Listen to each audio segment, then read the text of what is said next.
Like I say, for years I give you this question: Who gave the Indians guns? You know, people call me crazy, and it's like, well, who gave Indians guns? Do you know? Who? Wild Bill Hickok? Anyway, um, the fact of the matter is that there's so many unanswered questions. Like, who actually gave the Indians guns? Who even are the American Indians?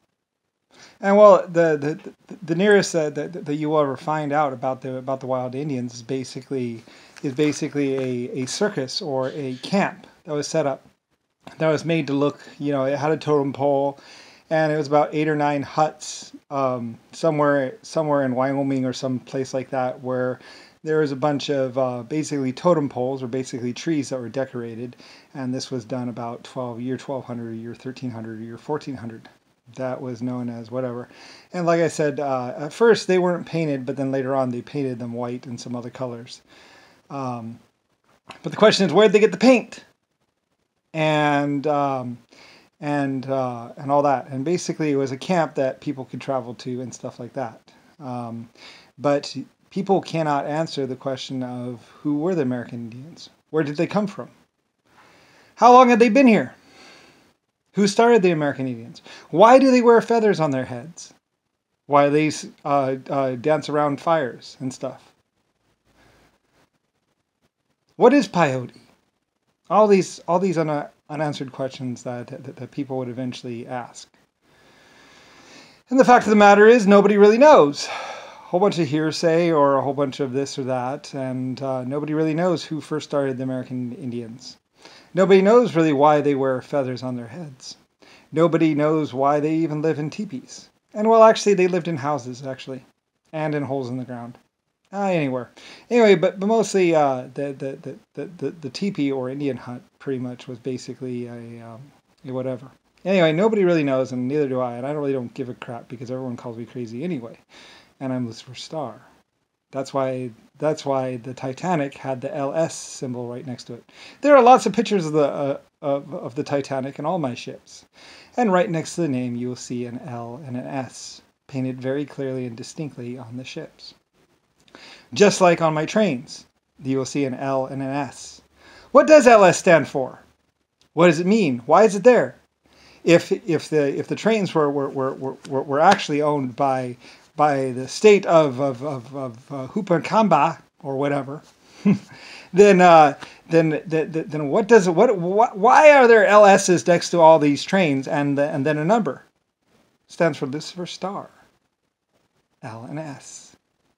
Very simple, plain to see. And all these photographs, over 5,000 trains or 10,000 trains, had an L and an S on the side of them.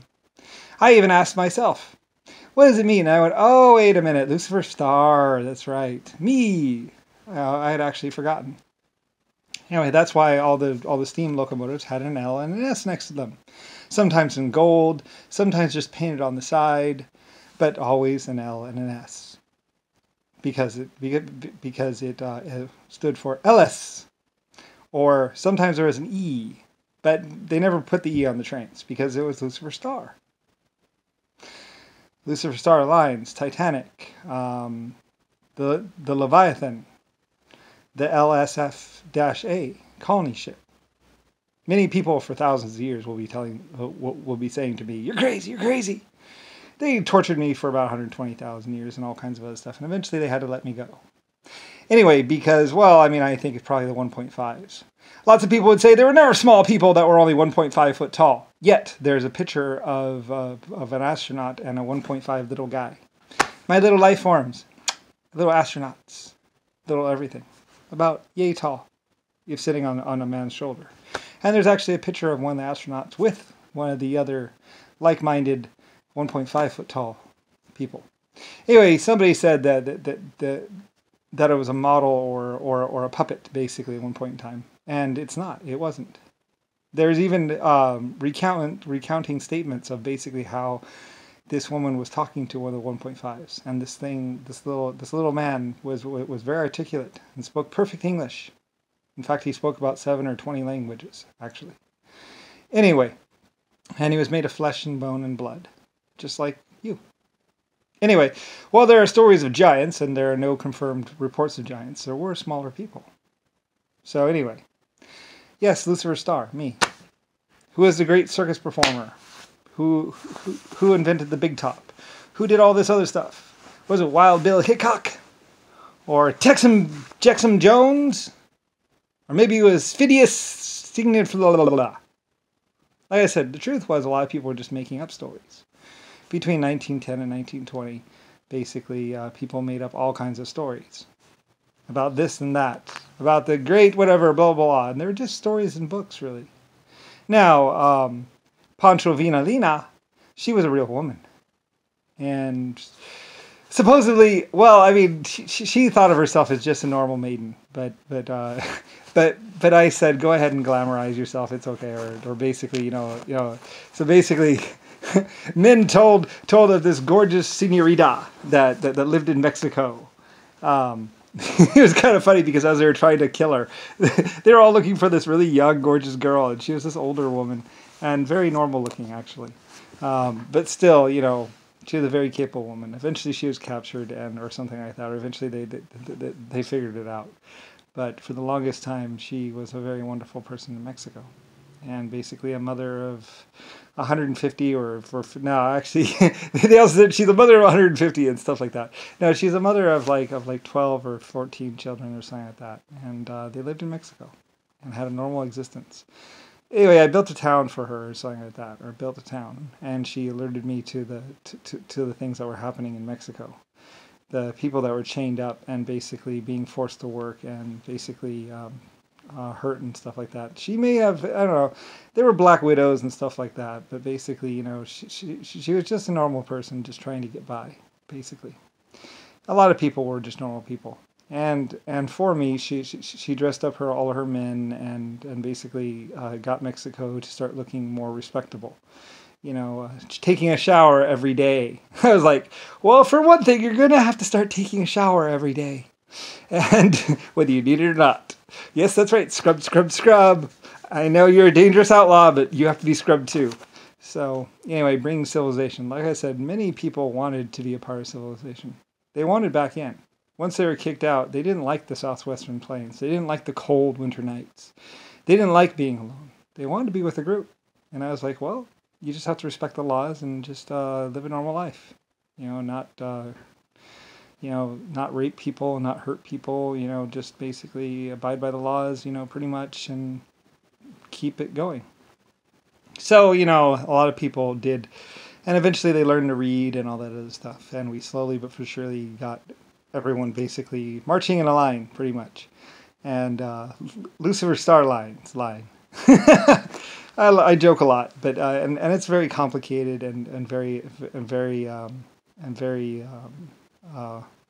difficult, and there was a lot of twists and turns to everything, and things always went wrong, of course. But people would wonder who had all that steam equipment. Why is there an LNS on a lot of things? Like I said, I had it stamped on a lot of my machines too. An L and S. L and S. And what does it stand for? What does it mean? What could it possibly mean? It means Lucifer Starr, of course. Anyway, I thought 2 simple little letters was enough. Anyway, well, people would call me crazy, but basically, there's no denying it and there's no getting around it. That basically there are thousands of pictures of my L and S. Why do ships have SS on them? SS this, SS that. Well, it stands for Lucifer Starr. I just simply, because there are so many people, so many Larry Smarts, or Larry Snarls, or Larry this or Larry that, running around, basically calling themselves L and S too. I was like, all right, that's it. I'm switching to an S. SS. There. Then that way you'll be Samuel Smarters. Smithers. Because like I was tired of people saying, well, yes, I'm L and S, because people used to sign checks, L and S, and then try and cash them into my accounts. Well, let me see, sir. No, your name does not match. That's how they used to do it in the old days, too, sometimes. Sometimes you just write 2 letters, and then you would print your name at the top. And then you go to the bank and try and deposit your check. And they'd be like, nope, sorry, that does not match any of our bank records at this point in time. You are the wrong LNS. No, we won't tell you the name of the account holder. Anyway, there's lots of little things that happen in time and space and basically with banking and everything else. We had to have ways, what's called, in fact, for years, you couldn't actually ask who owns what bank account or how many bank accounts each bank had. Anyway, whatever. I don't really care. Bill Gates and a lot of other people would encounter all this stuff. Zachary. Tell me that's crazy. Why don't you look up Zachary? Tell me what Bill Gates' birth name was. It wasn't Bill Gates, I'll tell you that for sure. Bill Skates, maybe. And tell me where he really got all his money. He's not a rich man. Not at all. Not even a little bit. In fact, a bunch of contract killers went after him, or are going to go after him at some point in time. He had a lot of people killed. If you look up Bill Gates, you'll find out that he's responsible for quite a few executions. A lot of other things. Anyway, good luck with all that.